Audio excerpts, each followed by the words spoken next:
G'day guys, MFWest here, and today we have a short discussion on what I think is going to be the strongest Mythic Plus build for Unholy come Dragonflight, which is literally like, what, 2 weeks away, roughly.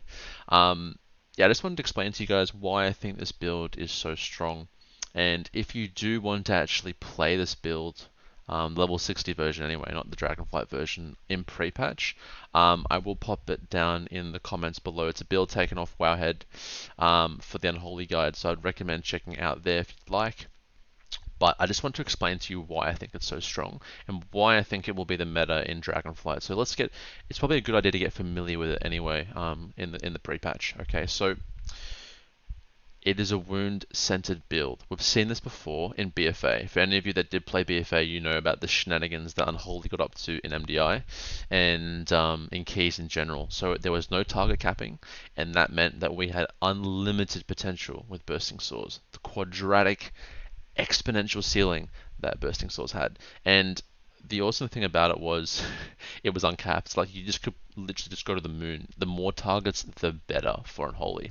And we had Festamite, which increased our strength values, which just made it ridiculous. So what have Blizzard done since then? They've target capped every class. They've target capped our abilities, but I still think on mass amounts of AoE, Unholy will be one of the strongest specs in the game.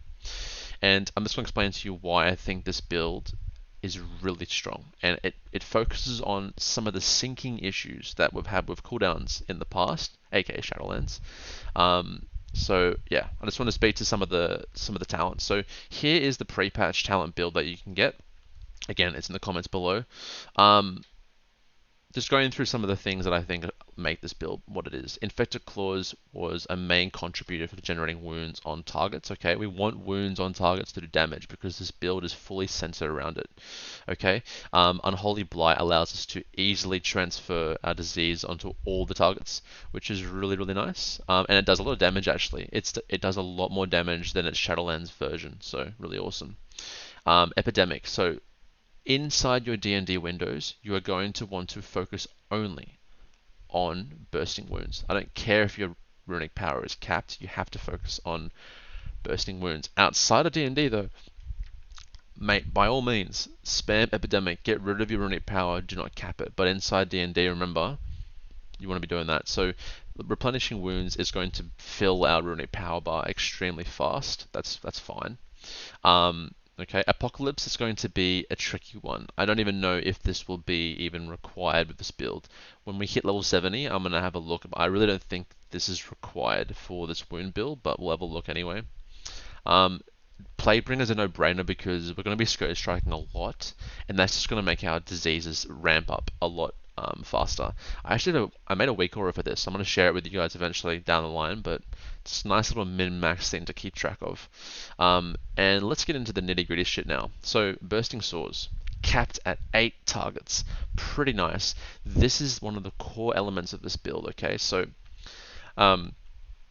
it's going to be your main damage source with this build as well, and tanks are going to have to keep the mobs inside your D&D, so you have to hopefully be very good mates with your tank, and just kind of explain how this build will work. And if you play BFA, he will be very familiar with how it worked. So it doesn't just stop at 8 targets, it does reduce damage past 8 targets, and I believe Biceps in his guide mentioned that it's like the square root for or the square root of that damage for every single target past 8, and it still does really good damage past 8, so it's a strong ability by all means. Now let's move into some of the two main elements as well. So Bursting Swords, there's like 3 components to this build. The main components are Bursting Swords, and the next one is Vile Contagion. So this is a new ability that was introduced in Dragonflight. It used to be a 45-second cooldown, and Blizzard are like, nah, that is ridiculous, we can't make it that short. So they pushed it up to 1.5 minutes, okay? And for a good reason, okay? So it's fine with it being a 1.5 minute cooldown, that's okay. Because every 1.5 minute cooldown, every 1.5 minutes, you're going to do an insane amount of damage. And you're going to make sure that your tank is aware of that. And you're probably going to see a lot of keys, like people will pull around the Unholy just like in BFA. This is going to be the same levels as that. But what it does is it transfers your wounds on the current target to 7 other targets. Okay, so if you have 6 wounds on one target, that's going to be 42 wounds if there's 7 in front of you. That is a lot of wounds. Now, keep in mind, Scourge Strike is capped at 5 targets. Okay, so you're not going to be popping all those wounds, unfortunately, because you only can hit 5 targets in your D&D window with Scourge Strike.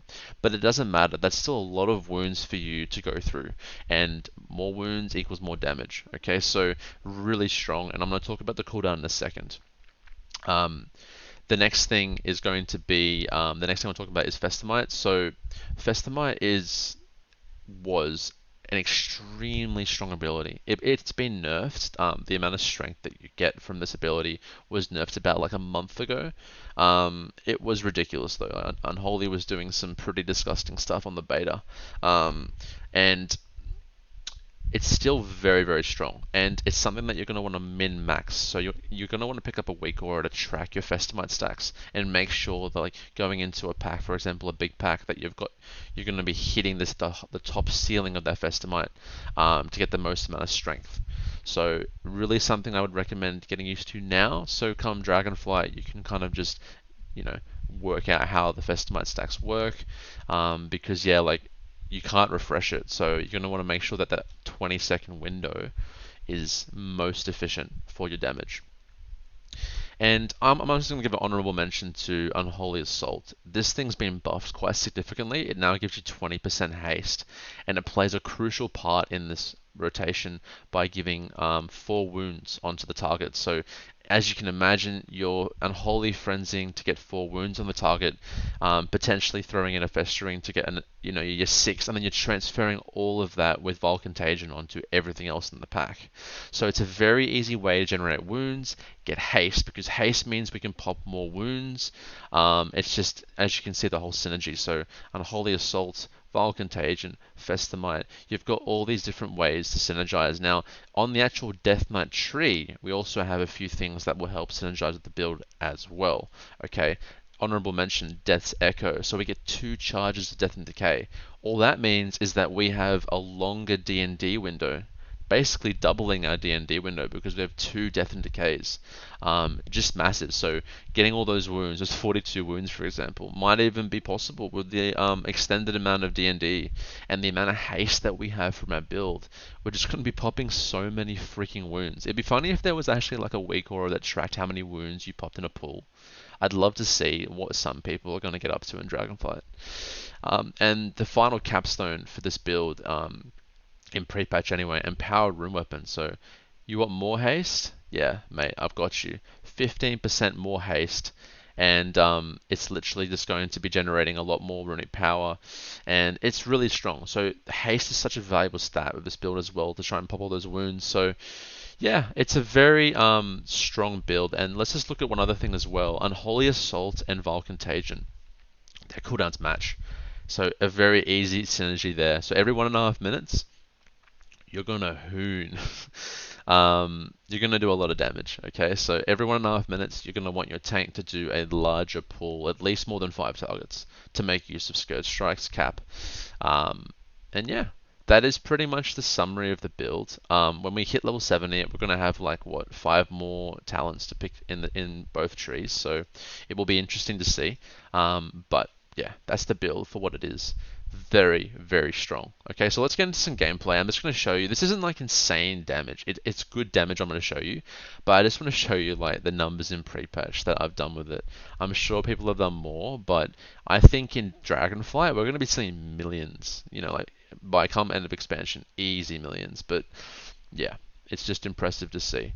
In terms of the gear that I ran for this, it was just a pretty standard Mythic Plus build. I still even ran the Anduin Ring, and I'm running Frenzied Monstrosity for those of you that are wondering what legendary I'm running, and then your Gavel.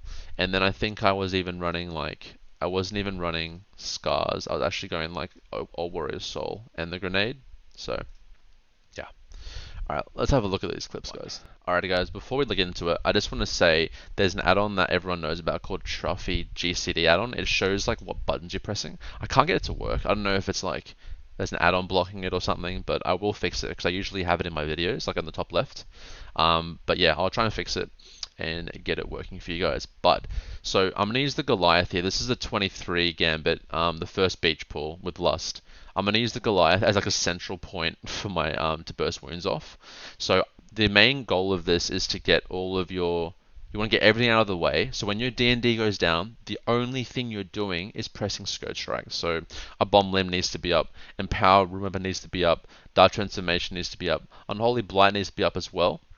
And you need to have spread Vile Contagion from your main target. You need to have pressed Vile Contagion after Unholy Frenzy, so it spreads all the wounds onto 7 different targets. Okay, so this is going to happen quite fast. Pick up my Fragment from Gavel, Unholy Blight, Dark Transformation, Empower Room Weapon, Unholy Frenzy, Vile Contagion, D&D, Scourge Strike.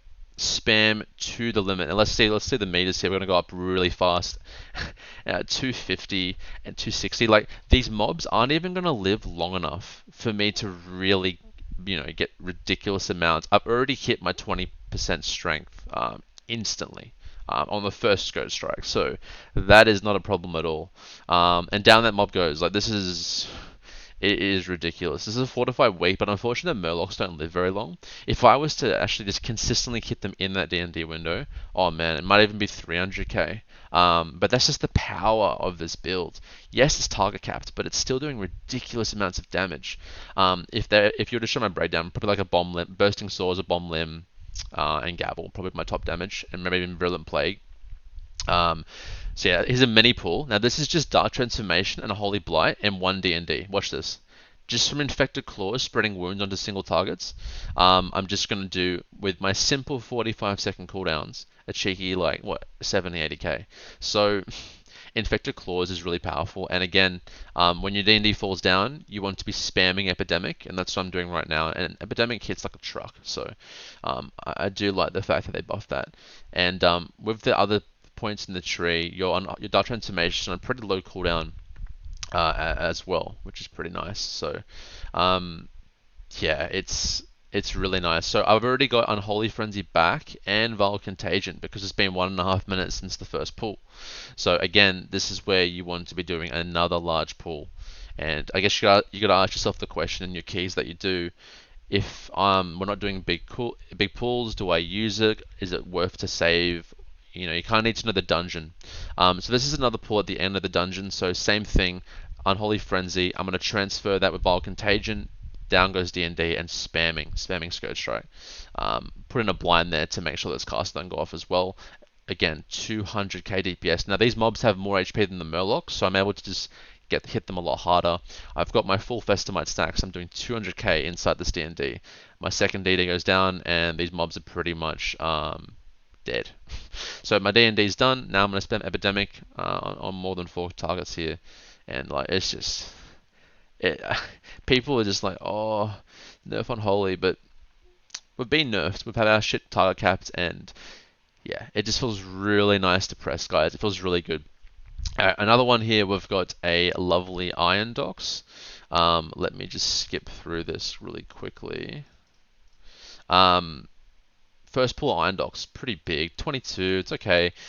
Decent sized pull here, definitely more than 7 targets anyway. So again, Gavel, Unholy Blight, Spread Diseases, Dark Transformation, a Bomb Limb, Empower Room Open, Unholy Frenzy, Vile Contagion to spread the wounds, D&D, spam Scourge Strike, spam it, spam it, spam it, spam it. Dodge the frontal.